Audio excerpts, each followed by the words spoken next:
Hello everyone, I am Simran Shivalkar, your host for today. Welcome to the mainstream. We are back with yet another episode of our weekly lives. Today we have with us another visionary leader, Mr. Himanshu Wadia. He is the Director of Program Management in IT Automation and Innovation at Amdocs. With a wealth of expertise spanning multiple aspects of IT infrastructure and digital transformation, he is also an ITIL expert. He is also a certified professional with a strong focus on enhancing organizational capabilities through his technological background. His deep experience includes managing IT infra across data centers, private and public cloud environments, as well as leveraging ITSM tools for effective management. I'm more than thrilled to hear his insights and know more about his experience. Mr. Wadia, thank you once again for being a part of this live. And can you share a bit about your story and help us with your experience in the tech space? Uh, Thank you. Thank you very much for this lovely introduction. I started off my journey way back in 2005. I completed my 20 years of working on 1st of January 2025. So that's a good milestone that I have given for myself. Really proud of that. Yes, I started my internships. Let me put it this way. My two internships during my engineering happened, one with MTNL, Mahanagar Telephone Nigam Limited, at that time. And the second part of my internship, which was a longer part, was with State Bank of India. In India, in Delhi specifically at that time, we were all accustomed of having some really long power cuts. I was really happy when I was given this opportunity of sitting in a data center while the air conditioning was all full blow. I'm a person who likes to be in cool spaces, so data center was the coolest space there. The kind of things that were there, we were at a very rudimentary style of working. I had a desk phone on which I was given calls by the engineers, and I was told pull up the cable from port number X, Y, and plug it into port number AB. And I did about 20 calls a day, like that, and eventually that was how it was. Eventually scaled up, worked with brands like Tata Consultancy Services, TCS. I worked with Ericsson. Worked with Bharti Airtel. That was, I think, the milestone of my career. I haven't seen an organization function in a better fashion than what Bharti Airtel did. From the outside, it looked like yet another telecom company, but it was much more than that. I got in, worked with both the telecom, had the experience with telecom as well as payments. So both the internships that I did at the MTNL for telecom and my State Bank of India for the finance, both of them were put into practice while I worked with Bharti Airtel. Did three big projects there. If you remember, at one point of time, Simran, we used to have those forms. You used to fill that up. Someone used to come to your house, take that form. Then for verification, someone used to come, and then your SIM got activated. From there, moving on to a journey where an app, you walk into a store. Once you walk into a store, within 5 minutes of you walking in, submitting your documents, your SIM gets activated. You even have signals on your SIM. So it was probably one of the biggest digital transformation telecom sector had seen in 2016. So I had the opportunity, and I was fortunate enough to be leading that pan India. The second big project I did was the transformation of Airtel Money into Airtel Payments Bank. Airtel Money was running on Infosys Finacle, while the decision of Bharti Airtel's management was to move it to Oracle FlexCube. So it was like the CBS, the core banking system of any bank, is like the engine of a car. So you had to change the engine of a car while rewriting the entire code around it all over again and making sure it functions. So we did delivered it brilliantly in record time. Became Airtel Payments Bank became the first payments bank to be launched in India. It still is functioning brilliantly. It's on the verge of becoming the first payment bank going for an IPO in 2025-26. So that was the second big project. The third big was around, if you remember, the application of Airtel used to be called My Airtel app. So transformation of that application into what it is currently, the Airtel Thanks app, or adding on the Airtel Black. That entire rebranding exercise, I had the opportunity of leading it from the operations side of it. I was the head of the operations for Airtel Digital Systems at that time, and fortunate enough to be given three big projects. Eventually moved on to Amdocs, and currently I'm serving for the India region and the Middle East. I take care of Indian telecom operators, Bharti Airtel, Vodafone Idea, Tata Teleservices, BSNL, along with a couple of Middle East operators. So that is how my portfolio is, taking care of the digital operations, DevOps, monitoring. Very excited to be in the world of AI, and I think that would set up the tone for the rest of the conversation for the day. Absolutely, and thank you so much for sharing the glimpse about your journey.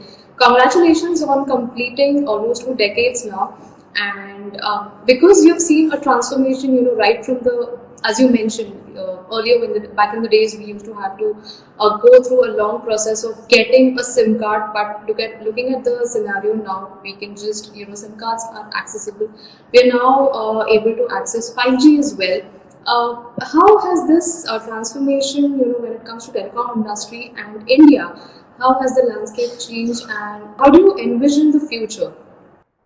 So, before I do that, you mentioned the word 5G, and that's a very interesting preposition and an interesting word right now. So, let me tell all the audience, whoever are watching here, what is actually the difference between 1G, 2G, 3G, 4G, 5G, and so on.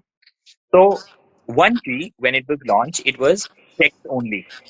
Okay, it was a world where the text only was used in two parts. First was pager, and the second was your caller IDs. Your, if you remember, the landlines had a little tiny screen where you could see the incoming person's phone number. So that was transformational. That was the first time when human beings understood how to transmit digital over copper line. So that's 1G. 2G is voice.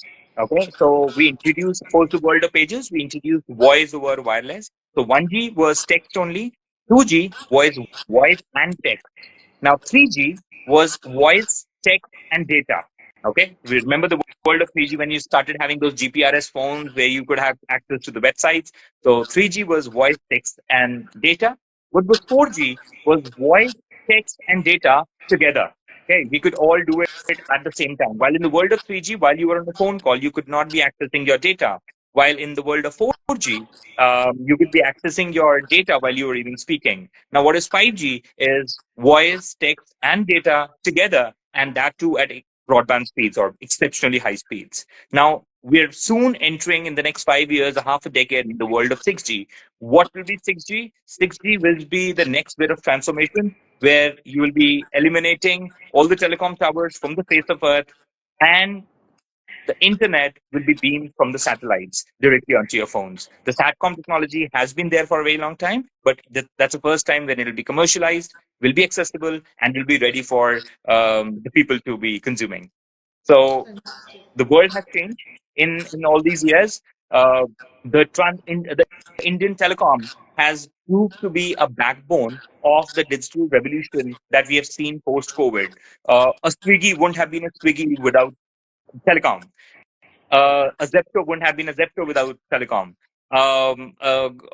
You can name any of these social media platforms that wouldn't have been possible without the world of telecom. Over the laptop, though we were in the worlds of Orkut, we used to have the laptops with even the Facebooks initially we used to access over the laptops. But right now, it's 3% of the total users who use it over a laptop.